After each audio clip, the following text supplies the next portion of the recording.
Hello YouTube and welcome back to the channel. It's Mark Bennett again and it's good to see you.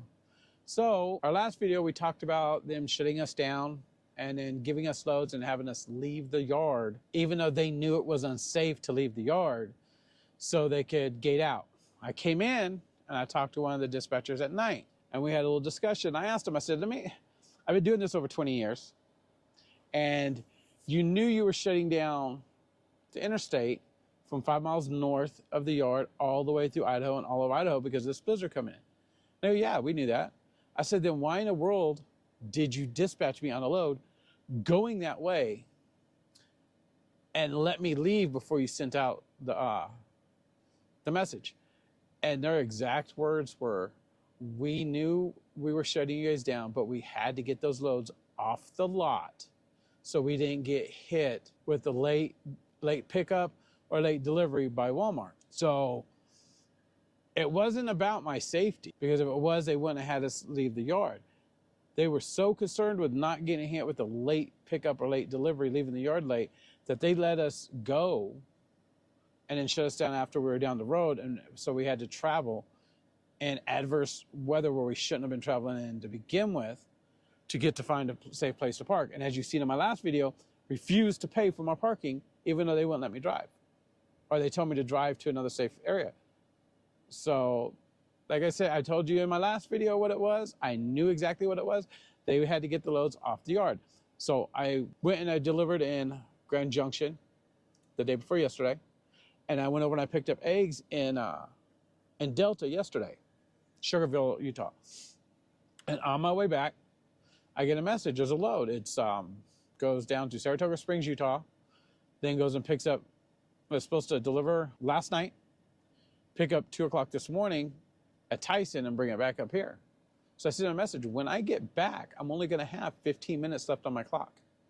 15 minutes, that's all I'm going to have. Well, we just need you to grab the trailer and get it off the yard. And then you could just deliver it. We could deliver it late, but we have to have the trailer off the yard. And I tried to call, and in the area I was in, I didn't have a good signal on my phone. So I waited till I got to a place where I was picking up the egg farm, and I called in and the load planners were gone. So I talked to night dispatch and they ended up taking me off it. And I asked them, I was like, what is going on? I literally didn't have enough time to do a proper post trip, drop the trailer, go hook up to the new trailer, do a pre-trip, and didn't have any time to drive because I had, like I said, about 10 minutes left on my clock, 12 minutes left on my 14-hour clock. It made absolutely no sense to do that. Well, and they said the exact same thing. We needed these loads to get off the yard. We're behind on our deliveries, and they don't want to get fined by Walmart. I guess I talked today, and I guess if we fall below a 99.5 on time percentage or whatever, we get fined X amount of dollars per day till that gets up. And I can understand that in a sense, but to ask drivers to do something illegally or unsafely just so you don't cover it. Now we're moving towards it's not about the driver's safety. It's about our record with the customer. And there has to be a good medium in there somewhere. So you have to service your customers, otherwise you don't have customers. But you also have to look out for the safety of your drivers. And that also goes in play to this fact that I need a PM service done. They've sent me a message every single day for a week. They're telling me I'm 9 days from being shut down and I'm 3,000 miles from the actual due time. Well, I got a bunk heater that needs to be serviced. Every time you go to turn it on, it takes a while for it to start. It smokes really bad when it does start. And it says maintenance required on the display. They replaced my windshield last time I was in here and it's leaking. So I get up this morning, I go in it and I write it up. And I turn my ride up into the maintenance department. I go into the driver's lounge, so I can start doing some homework, get me something to drink. And as I'm sitting there, they come in and they tell me that John, I guess he's over the shop, I really don't know, wants to talk to me. So, okay, so I pack up my stuff. I'm thinking he's going to pull me in early, whatever they're going to do. So I go over to the office, the maintenance office. And when he finally comes in to talk to me after I had to sit there for 10 minutes waiting for him to show up, which is, I mean, it's really not that big of a deal, but it wasn't that important for him to talk to me either if he wasn't going to come talk to me right away. But he informs me that because I'm 3,000 miles away from the actual due mileage, that they're not going to do my oil change, they're not going to fix the leak in my windshield, and they're not going to maintenance my heater. They're going to let me go until I come back in for my B service, even though we're in the middle of January. It's between 5 and 15 degrees at night in the places where we're in Utah. But we go to Montana, we go to Wyoming, we go to Idaho, which is where that big blizzard's coming through right now. We go to Grand Junction. But I was just in Green River, Utah, the night before last, and it was 8 degrees. Now, like I said, the heater is working, so I'm not going to complain.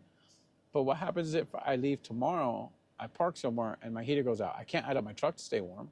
So then what do I do? Because he doesn't want to at least pull the truck in and do that.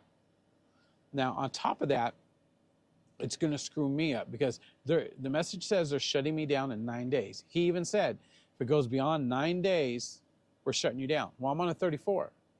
So now that 9 days is 7.5 days. If I get shut down one time due to weather, I won't be doing a 34 in 7 days to be able to shut down and utilize my time to actually get the oil service done. They're going to shut me down. And I asked him about it, and he said, yeah. So I told him, I said, I'm just going to let you know now, if you shut me down to do a B service on my truck and to fix my heater and my windshield, because you don't want to do it today, I'm quitting. And he got an attitude with me. And I said what I just said to you, the exact same tone I said it to you on this camera is the way I said it to him. And he comes back to me and he throws his hand up and says, don't you talk to me like that. Man, don't talk to you like that. I don't know what you're talking about. And he says, don't you start giving me that shit. At that point, I'm a grown man. You're not going to talk to me that way. So I just told him, I said, I don't know. I told him, I said, I don't know what the hell you're talking about. I'm just letting you know that I will quit if you shut me down. And then he proceeded to tell me, well, I'm going to go talk to, and I didn't even hear who he said, but I'm guessing his boss in the office. At this point, I'm just fed up. I'm done. I didn't disrespect him at all. I was just kind of letting him know, if you're going to ruin my utilization over this crap, this is what I'm going to do. You know, I wasn't disrespectful and polite. But at this point, I just told him, I don't give a fuck who you go talk to. Talk to whoever you want. I'm just a plane ticket away from the house. I'll buy my ticket and go home. There's absolutely no reason to be disrespectful like he was. I was just informing him what I would do if I'm going to get shut down. And you got to look at this in two ways. Yes, I'm 3,000 miles away from when the mileage is due.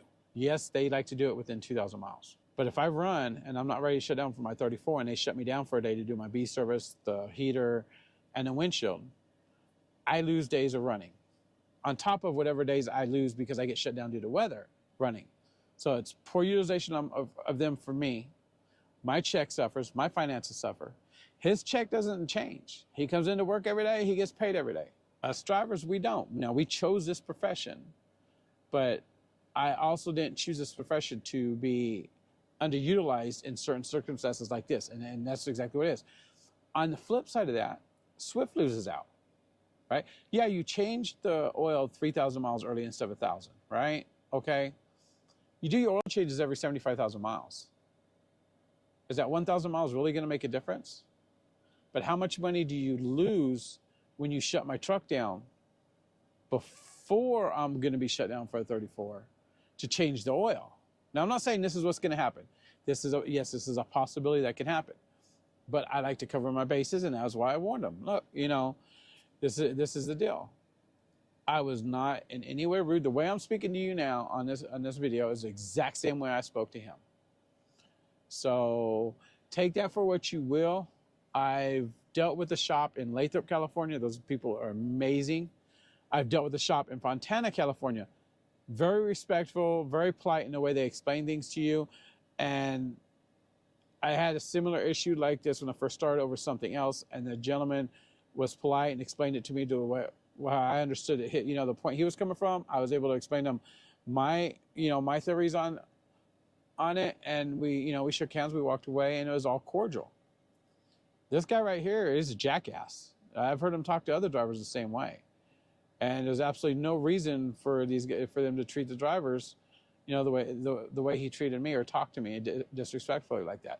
So, will I say I will not go out on the limb and I'm changing my stance on Swift? I am, just because the interactions I've had lately.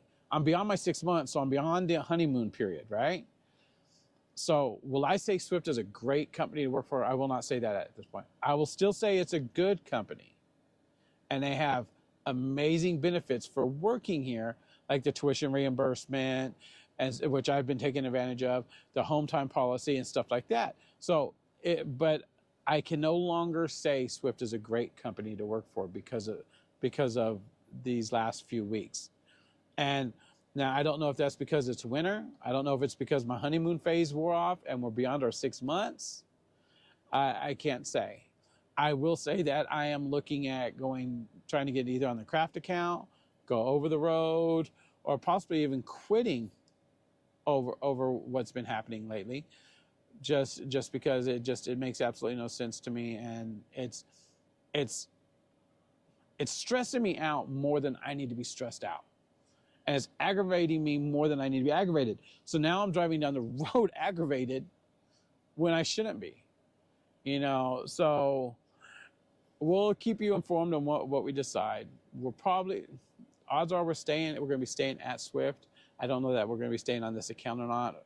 I am going to call my previous fleet driver lead. They call them driver leads, not fleet managers here. I'm going to talk to him and see how his over-the-road drivers are doing. And I am going to talk to Kraft today and see what they have to say and what they have to offer.